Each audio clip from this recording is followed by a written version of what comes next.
Thank you very much for having me here in this prestigious event. I am in an ambiguity which maybe makes it easier for me to express my thoughts and my challenge for these distinguished people who are here. But maybe even can make it worse for me, because I am between the academician and the politician. And when you are in the midst, you cannot be easily allowed by yourself to protect the academical thought, but neglect your political idea. COVID changed the world. This is what we are hearing now from 2 years, every day, every day, every day. But I am asking myself, and maybe asking anybody, but isn't that the thing that we always say for anything that challenges our life? Is it indeed the step that we do every day when we go out or out home? Because we need change. We need the difference. Different people, different rules, different grounds, different challenges, different social communities. So everything is different, and everything has in us the challenge to change or to accept change, or maybe be changed or a changer. COVID is just the thing that touched our bodies. So it's the maximum of the fear there. And when our body is under aggression, we feel like change is really dramatic. And then immediately we tend to change everything. Our lifestyle, our laws, our governmental behavior, our political structure. And people don't know anymore whether change is for us to be protected or for us to be deviated from the truth.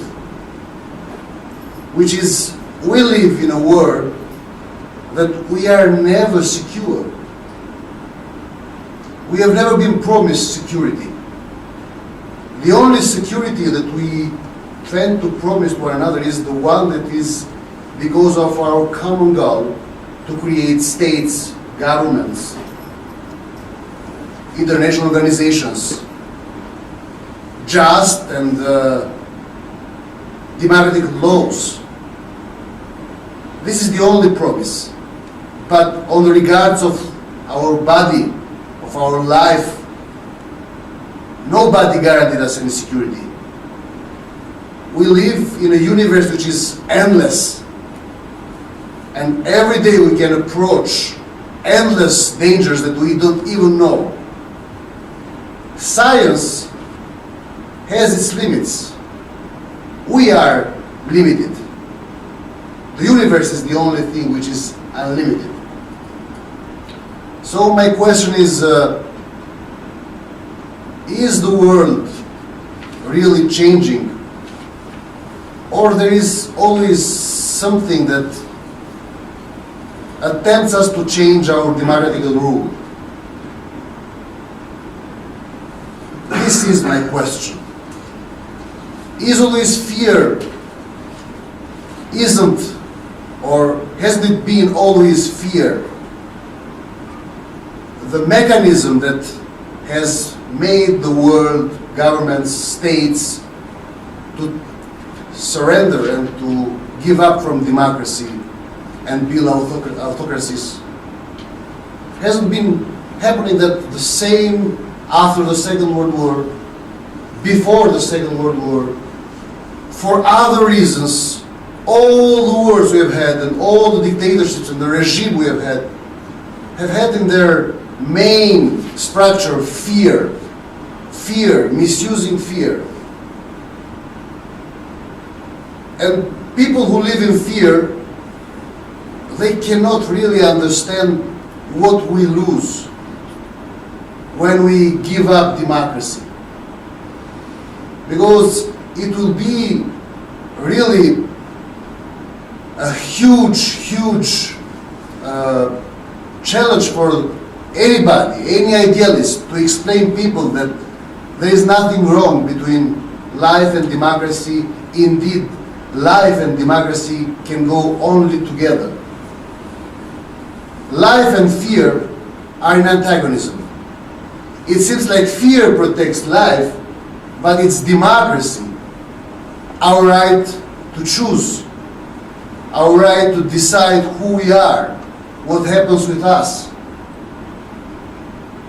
I live in Balkans, and in Balkans we have had this long dictatorship period, communist dictatorship. And it's very easy for the former structures and the former ideologies and the former behaviors and culture to come now and catch our democracy and put it down. But it's happening the same even in countries where governments are not really strong or stable. Let me take an example, Italy. They have a technical government.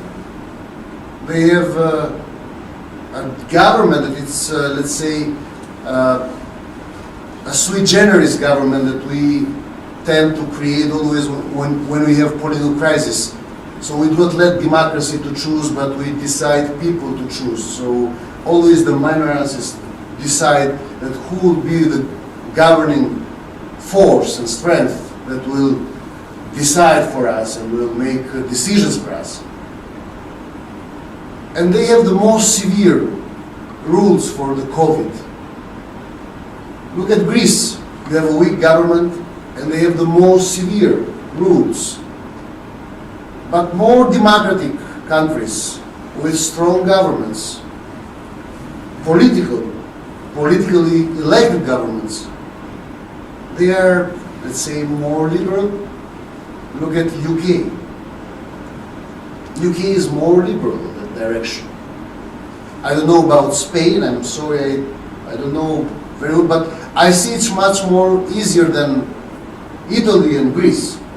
I was recently in Greece and in Italy and I saw that everything is getting crazy there. I'm going to Italy after 2 days and we just got an email today that we have to do a super green pass. So till now we had the green pass and now there is this new invention, a super green pass, rules and overrules. But we say that democracy comes with deregulation. When you over-regulate, when I was in Harvard, I had a professor who used to work with the administration of George Bush. He wrote the book, The Terror Presidency. And one of the things that he mentions in the book is that after 9/11, every president and every institution in the United States, they started doing everything by law, and they created, for example, even Pentagon, more armies of lawyers than armies of generals. So they couldn't take a decision without lawyers, and it was like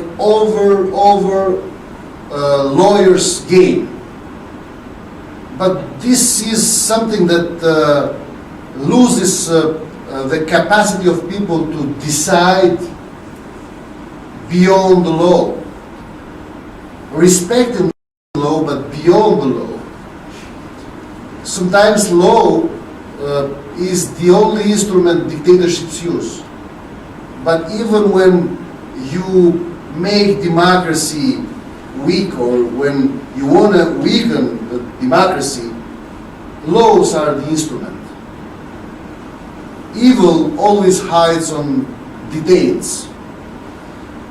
Laws can create more democracy, more space, or can take it.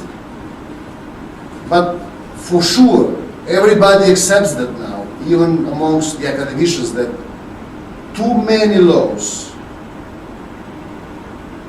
they make democracy look like very weak. What's the challenge? What's the real challenge? I think, my opinion is that the world is not changing. The world always changes. We are living in a digital era. We are living in a digital era. Everything is changing. My 4-year-old son, he can use my mobile much better than me. It's their generation. He knows how to use applications that I never use in my mobile. By intuition. It's their time. Everything changes. But one thing shouldn't change, according to me. Democracy. Democracy shouldn't change. So we can discuss about protecting human lives. Of course, it's the responsibility of doctors, physicians. But even politicians have to protect human life. But we don't have to pay this cost of diminishing our democracy. It's a dream democracy. More than half of the world dream for democracy. In Venezuela, they dream for democracy. All over the world, they dream for democracy. So we cannot allow that a virus or another fear and another fear will come. Our life in this planet will be like that, full of fears and unpredictability. We live in a world of unpredictability. But the miracle of a human being, which is, we are unpredictable, otherwise we'd be robots. So we have to harmonize ourselves with the unpredictability of the world. And we have to build up on protecting all of us, democracy and human life together, not one against the other. If we put one against the other, we help dictators. We help authoritarian leaders. Look at now that the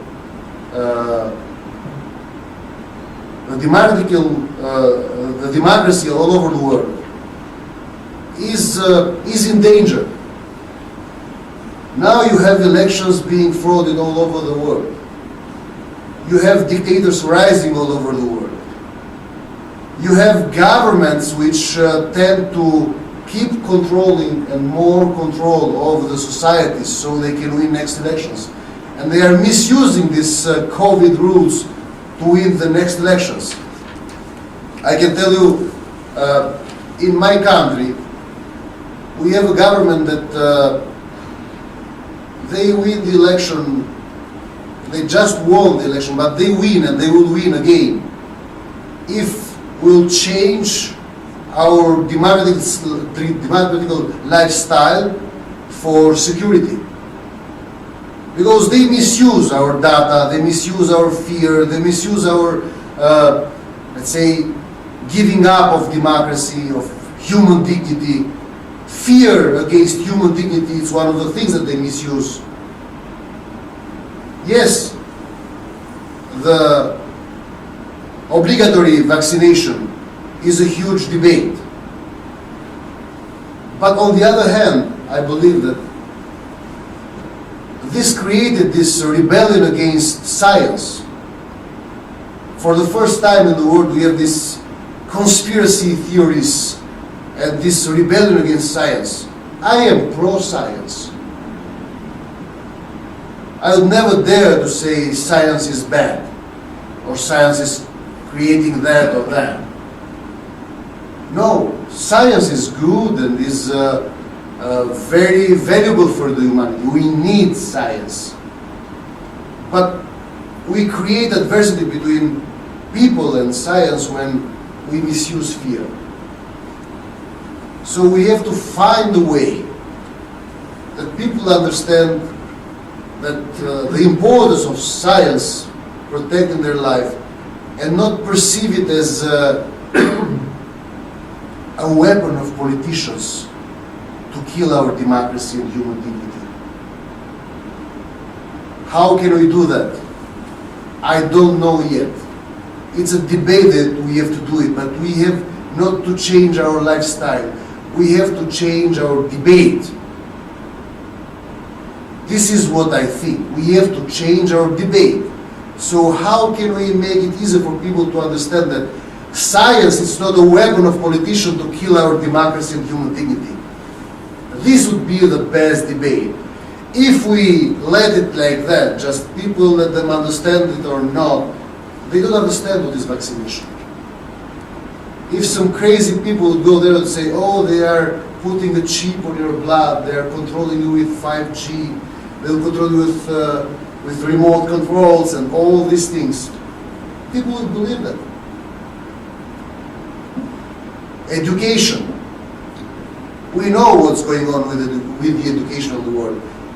If there is something that we understood because of this pandemic, is that we never learned from our failures in 1920s, even later on. We never learned. We never invested on public health. We never invested to be ready, humanity to be ready for any unpredictability. And the other thing that we have never invested is public education. So it's not people's fault. It's politicians' fault. It's government's fault that they never invest on public education and public health. So fear immediately catches ignorance. Can I say that? Is it allowed to say that? There is a lot of ignorance around. And amongst ignorant it's very easy. Or it's a trigger that can be pulled very easily. Fear and anger and rebellion against science. My main concern is we are losing everyday democracy. And I am in politics and I have, let's say, put aside my academical life because I have a dream. I want to see my country democratic. I want to see my country move toward democracy. Till now, our main polar stars has been United States and European Union. But what we see now, it creates a lot of confusion. The overruling in the United States and amongst the European Union countries is creating a lot of confusion. We don't know anymore whether we are okay dreaming that kind of Europe or we have to think about it. I hope that we'll change the debate.